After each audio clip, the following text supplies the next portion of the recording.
Chapter 13 Deep Magic from the Dawn of Time. Now we must get back to Edmund.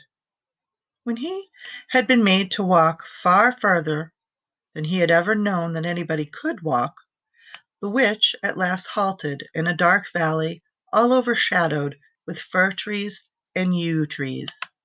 Edmund simply sank down and lay on his face, doing nothing at all, and not even caring what was going to happen next, provided they would let him lie still. He was too tired to even notice how hungry and thirsty he was. The witch and the dwarf were talking close beside him in low tones. "No," said the dwarf, "it is no use now, O Queen. They must have reached the stone table by now." "Perhaps the wolf will smell us out and bring us news," said the witch. "It cannot be good news if he does," said the dwarf. "4 thrones on CHPATER, said the witch. "How if only 3 were filled? That would not fulfill the prophecy." "What difference would that make now that he is here?" said the dwarf. He did not dare now even to mention the name of Aslan to his mistress. "He may not stay long, and then we would fall upon the 3 at Caer." "Yet it might be better," said the dwarf, "to keep this one," and here he kicked Edmund, "for bargaining with."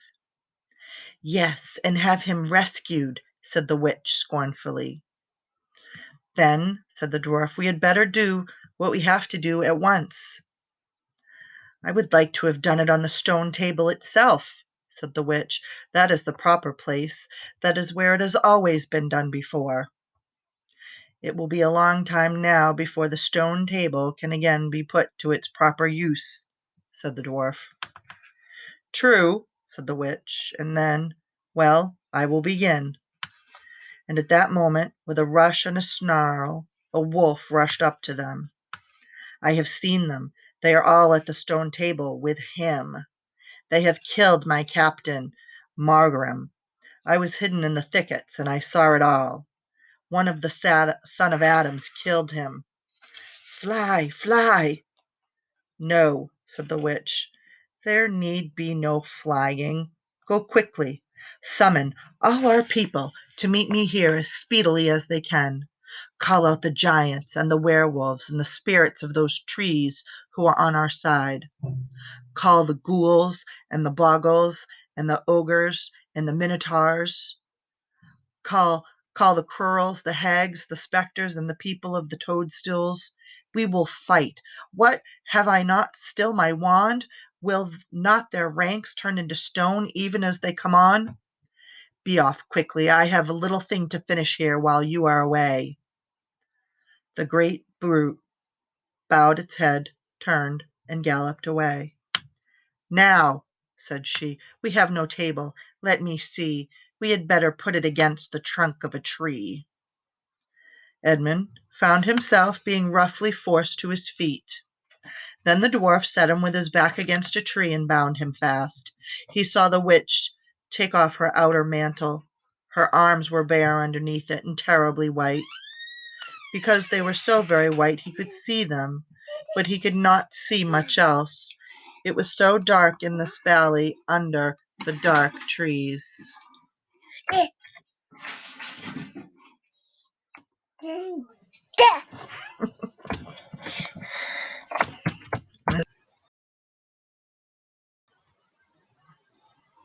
"Prepare the victim," said the witch, and the dwarf undid Edmund's collar and folded back his shirt at the neck.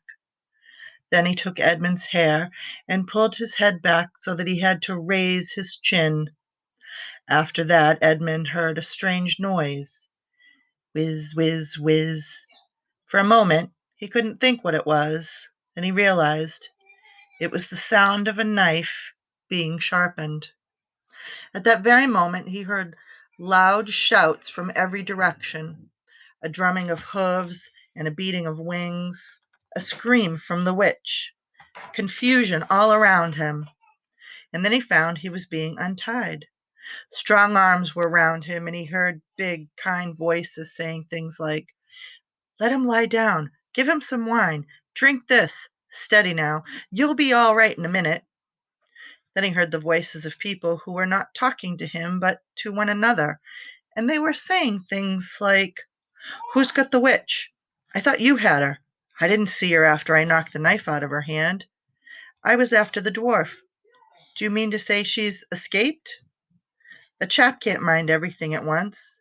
What's that? Oh, sorry, it's only an old stump." But just at this point Edmund went off in a dead faint. Presently the centaurs and unicorns and deer and birds, they were of course the rescue party, which Aslan had sent in the last chapter, all set off to go back to the stone table, carrying Edmund with them. But if they could have seen what happened in that valley after they had gone, I think they might have been surprised. It was perfectly still, and presently the moon grew bright. If you had been there, you would have seen the moonlight shining on an old tree stump and on a fair-sized boulder. But if you had gone on looking, you would gradually have begun to think there was something odd about both the stump and the boulder. And next you would have thought that the stump did look remarkably like a little fat man crouching on the ground. And if you had been watching long enough, you would have seen the stump walk across to the boulder, and the boulder sit up and begin talking to the stump. For in reality, the stump and the boulder were simply the witch and the dwarf. For it was part of her magic that she could make things look like what they aren't, and she had the presence of mind to do so at that very moment when the knife was knocked out of her hand. She had kept hold of her wand, so it had been kept safe, too. When the other children woke up the next morning, they had been sleeping on piles of cushions in the pavilion. The first thing they had heard from Mrs. Beaver was that their brother had been rescued and brought into camp late last night, and it was at that moment with Aslan. As soon as they had breakfast, they all went out, and there they saw Aslan and Edmund walking together in the dewy grass, apart from the rest of the court. There is no need to tell you, and no one ever heard, what Aslan was saying, but it was a conversation which Edmund never forgot. As the others drew nearer, Aslan turned to meet them, bringing Edmund with them. "Here is your brother," he said, "and there is no need to talk to him about what is past." Edmund shook hands with each of the others and said to each of them in turn, "I'm sorry," and everyone said, "That's all right." And then everyone wanted very hard to say something which would make it quite clear they were all friends with him again, something ordinary and natural. And of course no one could think of anything in the world to say, but before they had time to feel really awkward, one of the leopards approached Aslan and said, "Sire, there is a messenger from the enemy who craves an audience." "Let him approach," said Aslan. The leopard went away and soon returned leading the witch's dwarf. "What is your message, son of earth?" asked Aslan. "The Queen of Narnia and the Empress of the Lone Isles desires a safe conduct to come and speak with you," said the dwarf, "on a matter which is as much to your advantage as to hers." "Queen of Narnia, indeed," said Mr. Beaver. "Oh, all the cheek—" "Peace, Beaver," said Aslan. "All names will soon be restored to their proper owners. In the meantime we will not dispute about them. Tell your mistress, son of earth, that I grant her safe conduct on condition that she leaves her wand behind her at that great oak." This was agreed to, and the two leopards went back with the dwarf to see that the conditions were properly carried out. "But supposing she turns the two leopards into stone," whispered Lucy to Peter. I think the same idea had occurred to the leopards themselves. At any rate, as they walked off, their fur was all standing up on their backs, and their tails were bristling like a cat's when it sees a strange dog. "It'll be all right," whispered Peter in reply. He wouldn't send them if it weren't. A few minutes later the witch herself walked out on top of the hill and came straight across and stood before Aslan. The three children, who had not seen her before, felt shudders running down their backs at the sight of her face. and there were low growls among all the animals present. Though it was bright sunshine, everyone felt suddenly cold. The only two people present who seemed to be quite at their ease were Aslan and the witch herself. It was the oddest thing to see those two faces, the golden face and the dead white face, so close together. Not that the witch looked Aslan exactly in his eyes. Mrs. Beaver particularly noticed this. "You have a traitor there, Aslan," said the witch. Of course, everyone present knew that she meant Edmund, but Edmund had got past thinking about himself after all he'd been through and after the talk he'd had that morning. He just went on looking at Aslan. It didn't seem to matter what the witch said. "Well," said Aslan, "his offense was not against you." "Have you forgotten the deep magic?" asked the witch. "Let us say I have forgotten it," answered gravely. "Tell us of this deep magic." "Tell you," said the witch, her voice growing suddenly shriller.